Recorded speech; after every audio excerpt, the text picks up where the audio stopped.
produksi.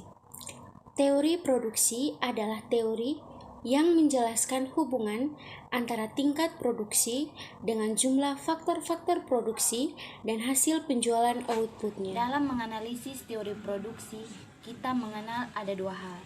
Yang pertama, produksi jangka pendek. Produksi jangka pendek yaitu bila sebagian faktor produksi jumlahnya tetap dan yang lainnya berubah. Dalam produksi jangka pendek meliputi fungsi produksi.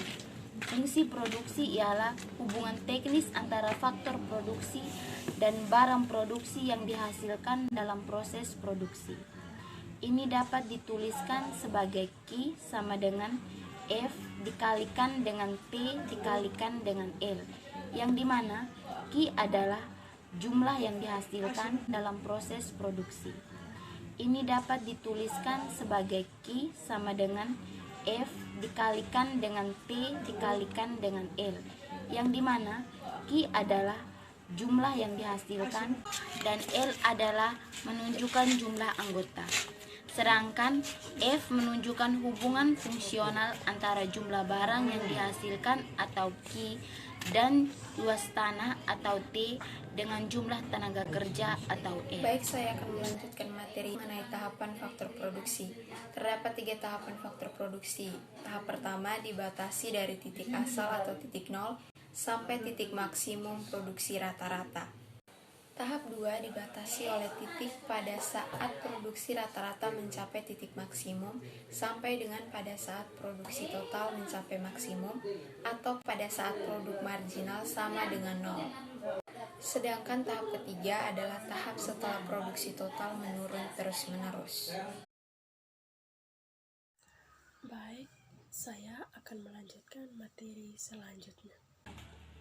Pengertian produksi jangka panjang adalah suatu proses produksi di mana semua faktor produksi dapat diubah-ubah jumlahnya atau semua faktor produksi bersifat variabel. Nah, di sini produksi jangka panjang terbagi atas 2. Yang pertama yaitu tentang isoproduk atau isokuan. Isoproduk atau isokuan adalah kurva yang merupakan tempat kedudukan titik-titik yang menunjukkan kombinasi dua faktor produksi guna menghasilkan tingkat produksi yang sama. Baik, saya akan melanjutkan materi tentang isobiaya.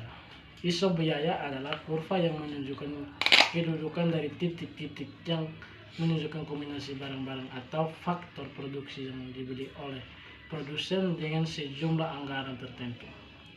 Letak isobiaya ini tergantung pada besarnya anggaran belanja perusahaan serta harga faktor produksi yang digunakan dalam proses produksi oleh perusahaan yang bersangkutan.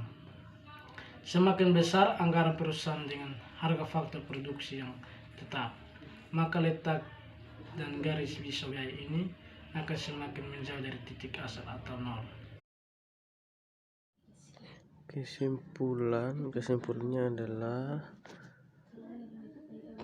produksi merupakan suatu aktivitas yang menghasilkan benda atau jasa untuk menambah nilai guna suatu benda atau menciptakan benda baru sehingga lebih bermanfaat dalam memenuhi kebutuhan. Untuk itu, teori produksi berperan penting dalam menjelaskan hubungan antara tingkat produksi dengan jumlah faktor-faktor produksi dan hasil penjualan outputnya.